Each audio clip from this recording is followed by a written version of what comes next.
अस्सलाम वालेकुम। यूरेनियम एक ऐसा देहात है जो ज़मीन की तहों में पाया जाता है और ये दुनिया की सबसे ज़्यादा ताकतवर अनासर में शुमार किया जाता है। ये देहात आम देहातों की तरह नज़र आती है, लेकिन इसकी खासियत ये है कि इसके एटम के अंदर इतनी ज़्यादा तवानाई छुपी हुई है कि अगर ऐसे सही तरीके से निकला जाए तो ये बिजली पैदा करने के लिए भी इस्तेमाल हो सकता है, और अगर गलत तरीके से इस्तेमाल किया जाए तो एटमी हथियार बनाने के लिए भी बुनियाद फराहम करता है। यूरेनियम का रंग चांदी माइल हाक्सतरी होता है और ये एक सख्त देहात है। कुदरती तौर पर ज़मीन की तहों में ये पत्थरों और मादनियात के साथ मिला हुआ पाया जाता है, लेकिन ये खालिश हालात में कम ही मिलता है। तो दोस्तों, यूरेनियम के सबसे अहम पहलुओं में से एक इसकी ताबकारी यानी रेडिएशन है। इसका मतलब ये है कि इसकी एटम मुसलसल टूटी रहती है और जब ये टूटी है तो तवानाई खारिज करती है। यही वजह है कि यूरेनियम का इस्तेमाल एटमी बिजली घरों में बिजली बनाने के लिए किया जाता है।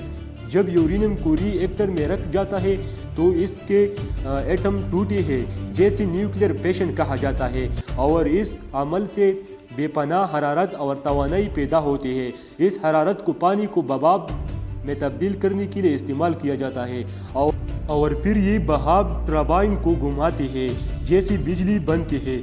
इस तरह यूरेनियम दुनिया की कई ममालिक में तवानाई का एक बड़ा जरिया है, लेकिन यूरेनियम का दूसरा रुख भी है जो बहुत ख़तरनाक है। अगर ऐसे हथियार बनाने के लिए इस्तेमाल किया जाए तो ये एटम बम बना सकता है।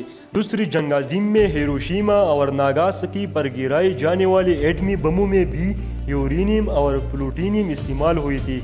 उन बमों की तबाही आज भी दुनिया के लिए एक सबक है कि ये देहात कितने खतरनाक साबित हो सकती है।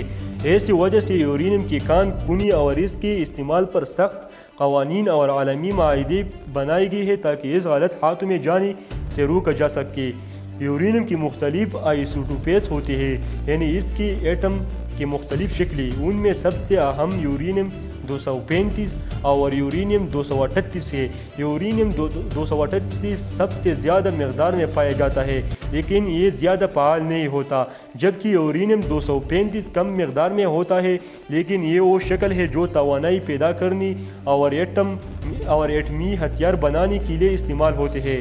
कुदरती यूरेनियम में यूरेनियम 235 सिर्फ 1% के करीब होता है, इसलिए ऐसे अलग करने और ज़्यादा मकदार में जमा करने के लिए एक मुश्किल और महंगा अमल करना पड़ता है, जैसी एनरिचमेंट यानी अफजुदगी कहते हैं। दुनिया की कई ममालिक जैसे अमेरिका, रूस, चीन, फ्रांस और ईरान में यूरेनियम के ज़ाहिर मौजूद है। पाकिस्तान और भारत जैसे ममालिक ने भी अपने एटमी ताकत के लिए यूरेनियम को इस्तेमाल किया है। इसके अलावा अफ्रीका के कुछ हिस्सों खासतौर पर नाइजर और कनाडा में भी यूरेनियम की कान कुनी बड़े पैमाने पर की जाती है। यूरेनियम के इस्तेमाल के साथ साथ इसके खतरात भी है। यूरेनियम ताबेकार है और अगर इसका फजला या वेस्ट सही तरीके से महफूज नहीं किया जाए तो ये माहौल और इंसान दोनों के लिए ख़तरनाक हो सकता है। ये ताबेकार फजला हज़ारों सालों तक ख़तरनाक रहता है, इसलिए ऐसे महफूज जगहों पर रखना पड़ता है। दुनिया भर में ये एक बड़ा मसला है कि एटमी फजला को कहाँ और कैसे महफूज रख जाए ताकि ये इंसानों और माहौल के लिए नुकसानदा न हो।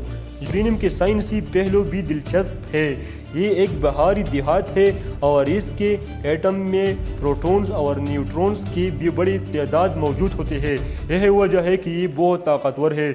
इसके दरियाफ्त 1779 में एक जर्मन साइंसदान मार्टिन हेनरिश क्लैपहुट ने की थी और इसका नाम सियारी यूरेनस का नाम पर रखा गया था। इस वक्त किसी को यह अंदाज़ा नहीं था कि ये देहात एक दिन दुनिया की सियासत, माशियत और जंगों में सबसे बड़ा किरदार अदा करेगी।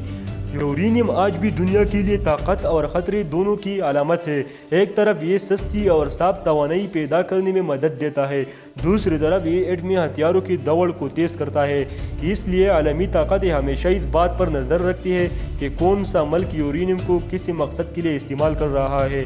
आखिर में कहा जा सकता है कि यूरेनियम एक ऐसा अनसर है जो इंसानियत के लिए नेमत भी है और आजमाइश भी। अगर इसका इस्तेमाल बिजली बनाने और तरक्की के लिए हो तो ये इंसानों की ज़िंदगी आसान बनाता है, लेकिन अगर ये हथियारों के लिए इस्तेमाल हो तो ये पूरी दुनिया को तबाही की तरफ ले जा सकता है। इसलिए यूरेनियम के बारे में ये कहा जाता है कि ये देहात दुनिया के मुस्तकबिल का फैसला कर सकते हैं, تو دوستو آخر میں یہ چینل سبسکرائب کرے. اللہ پاما.